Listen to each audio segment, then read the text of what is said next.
leg kickbacks in a quadruped position are actually very, very challenging. They're gonna mimic how we look on the bike, and that's one of the reasons why it's the most challenging. We really wanna teach you how to keep your body holding in a proper position for the spine. When you're on your bike, we're not gonna ask you to keep a straight spine. As a bike fitter, I never ever have asked anybody to keep a straight spine. You're naturally gonna have a little bit of curvature. So on the bike, if you're getting a little bit of shoulder in the tension or in through the lower back, you can lift the chest a little bit, but you should not try and ride like this. So once we have that knowledge, we're gonna find our all fours position. The all fours position, you're gonna have the knees underneath the hips, the hands underneath the shoulders. This is really important as we don't wanna be too long and we don't wanna be too narrow. You'll also notice with the second view that I'm not too wide. My hands are actually directly underneath my shoulders, and my hips are directly over my knees, not my knees nose close together and not my knees further apart. So hips under the knees, hands under the shoulders. Now once we have that, we're gonna start to challenge you just a little bit. We're gonna bring the shoulder blades back and down. You're gonna tuck the head back to make a double chin, and you're gonna fire the lats back and down. Now you're gonna notice my hips are sagging just a little bit, so I'm gonna brace my abs, and that's gonna bring me into a neutral spine. Once we're here, what we want to try and do is brace the abs as hard as you can, and you're going to drag the toe on the floor, squeezing only the glute, not the hamstring, to get extension from the hip. So we want a hip dominant movement, and a lot of guys with back pain, this is extremely difficult. So really try and keep the shoulder blades back and down. Don't let the shoulders come up. Shoulder blades back and down. Drag that toe on the ground using only the glute, not the hamstring, and then right back down. When you come back, don't relax and let everything kind of go. A lot of you guys are gonna feel this in through the shoulders and through the neck because of how tight your chest is.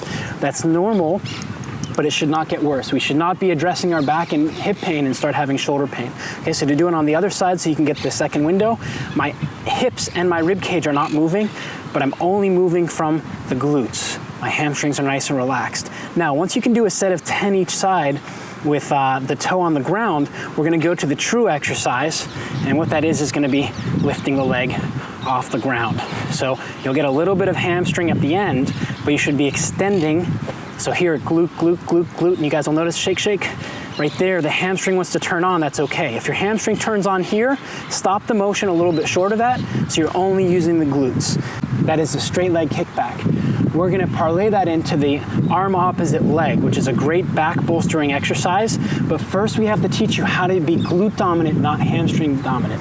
A physical therapist named Janda came up with the term gluteal amnesia, where we forget how to fire the glutes. And this is a basis for a lot of back and hip pain.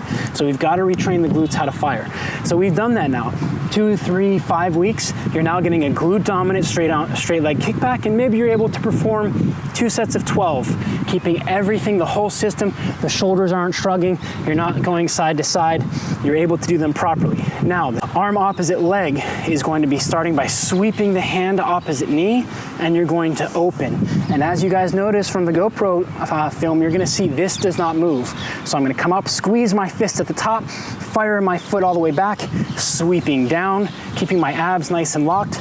And as you'll hear with my breath, this is a very challenging exercise, even for those of us who have done it for quite some time.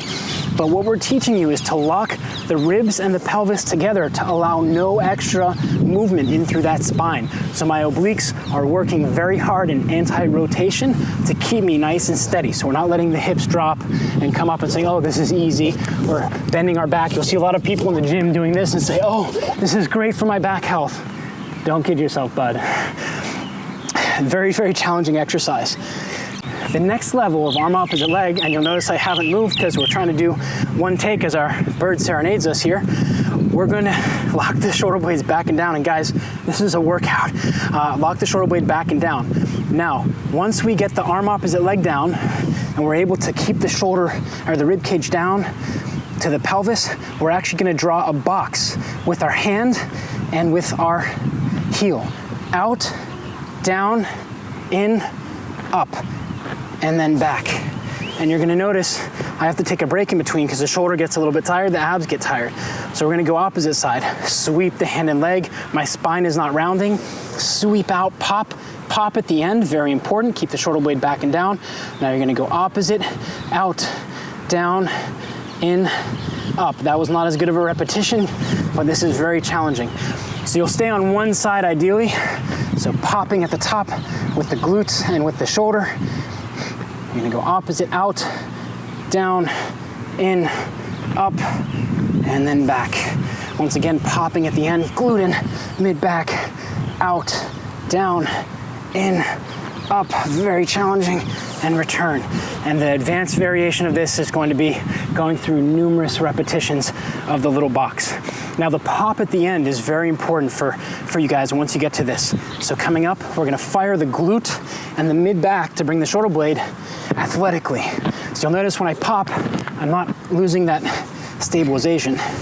Up, pop, out, down, in, up, out, down, in, up. Not a very good repetition, and then switch.